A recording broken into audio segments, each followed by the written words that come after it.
kasarinlan o kalayaan ng bansang Pilipinas sa kamay ng mga mananakop na dayuhan ay pinagbuwis ng buhay ng ating mga ninunong bayani na sina Lapu-Lapu, Andres Bonifacio, Emilio Aguinaldo at Jose Rizal laban sa mga Kastila. At dumating ang panahon na ang bansang Pilipinas ay naging teritoryo ng Amerika ng kanilang bilhin ng ating bansa mula sa Espanya na sumakop sa atin ng 333 taon sa halagang $20,000 noong December 10, 1898. Yun ang simula ng ang ating bansa ay tinuring na kaalyado at naging teritoryo ng Estados Unidos matapos na kanilang pasukin ang ating bansa. Taong 1909 hanggang 1916, naging kauna-unahang resident commissioner mula sa Pilipinas at nagsilbi sa Kongreso ng Amerika ang abogadong si Manuel L. Quezon na siyang ninombrahan ding kauna-unahang Pangulo ng Pilipinas noong Commonwealth era. Si Pangulong Quezon ay naging instrumento ng Pilipinas. Nagsagawa siya ng lobbying sa US government upang mabigyan ng Pilipinas a greater level of autonomy.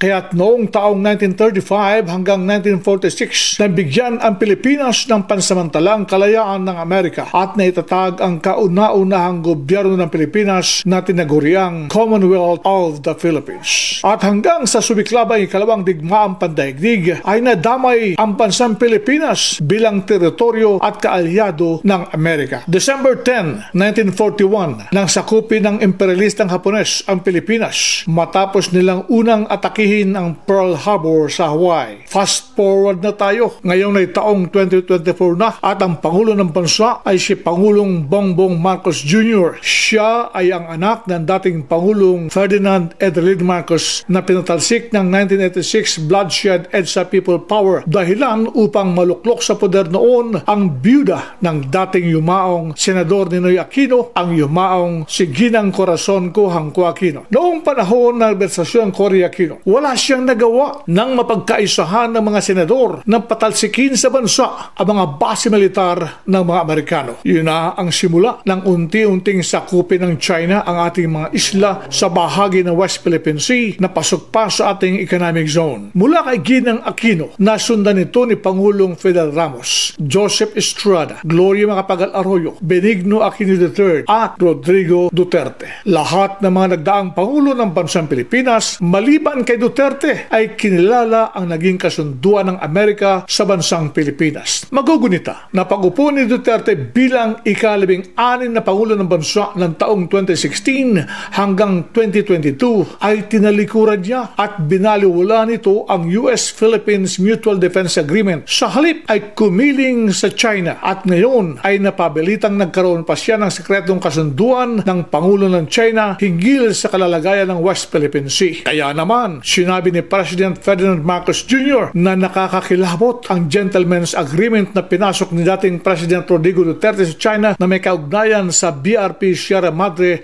sa Ayungin Shoal. Nahalat-hala pa ito sa editorial ng pahayagang Filipino Star ngayon na may petsang Abril 12, 2024. Ayon kay Marcos, nangilabot siya sapagkat lumalabas na kailangan pang humingi ng permiso ang Pilipinas sa ibang bansa para makagalaw sa sariling teritoryo. Sabi pa ni Marcos, mahirap sundan ang kanyang klaseng kasunduan. Kailangan daw makausap niya ang Chinese ambassador na si Huang Xilian para malaman kung ano ang pinag-usapan at pinagkasunduan ng China at ng Duterte administration. Gusto niyang malaman kung opisyal ang kasunduan o personal lamang nila. Nagtataka si Marcos dahil walang record ng gobyerno sa pinasok na Gentleman's Agreement. Ayon kay Marcos, hindi ito maganda. Talagang nakakakilabot at nakapanggigigil din ang pinasok na kasunduan ni dating Pangulong Duterte kay Xi Jinping. Lumalabas na pag-traidor ito sa bansa.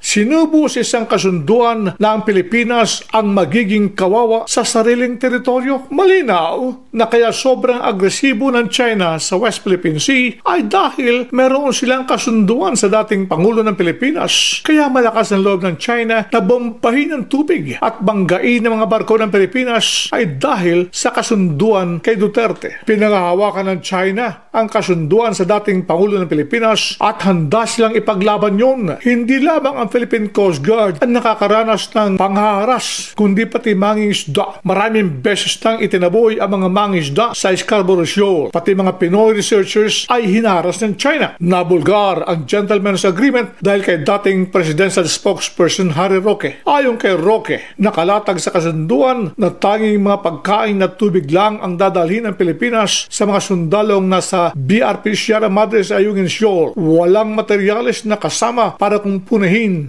ang lumang barko. Kaya raw nagrereklamo ang China ay dahil nagdadala ng repair equipment ang mga barko ng Pilipinas para ayusin ang Sierra Madre. Kaya raw ganyan agresibo ang kilos ng China. Sabi pa ni Roque, maaaring mas maging agresibo ang China kapag ipinagpatuloy ang pagdadala ng materyales para kumpunahin ang Sierra Madre. Nilinaw ni Roque na hindi sikreto ang kasunduan ni Duterte at Xi Jinping dahil isinapubliko man ito ng nooy Foreign Affairs Secretary Alan Peter Cayetano. Nakapagtataka naman na bakit ngayon lang ito binulgar ni Roque. Sana noon pa niya ginawa ang pagbubulgar para nakagawa na ng hakbang ang pamahalaan sa Gentleman's Agreement na pinasok. Hinayaan at natiis na bombay ng tubig, banggay ng mga sasakyan dagat ng Pilipinas at may nasaktan dahil sa malatraidor na kasunduan. Nakakakilabot ang ginawa nila. Yan ang kabuwang opinyon sa nalathala ng pahayagang Philippine Star ngayon.